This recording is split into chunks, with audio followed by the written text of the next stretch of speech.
ఈ లోకంలో మన కొరకు యేసుక్రీస్తు భూమి మీదకి ఎంతో 2000 సంవత్సరాల క్రితం ఇక్కడికి వచ్చారు. ఆయన మన కోసం మరణించారు. మన పాపాలన్నీ ఆయన మీద వేసుకొని ఈ లోకంలో మన కొరకు యావత్ మానవాళి అంతటి కొరకు మరణించి 3వ దినాన తిరిగి లేచారు. మనలను పరలోకం తీసుకువెళ్ళుటకు ఆయన మృత్యుంజయుడు. ఆయనకు సమస్తము సాధ్యమే.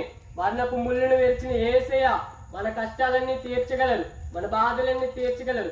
ఈ భూమి మీదే చిన్న చిన్న కష్టాల కొరకు, చిన్న చిన్న బాధల కొరకు మనం కృంగిపోయి ఉండడం కాదు, పరలోకం కొరకు వేచి చూస్తే ఇవన్నీ చాలా గాలిలో ధూళి వంటివి.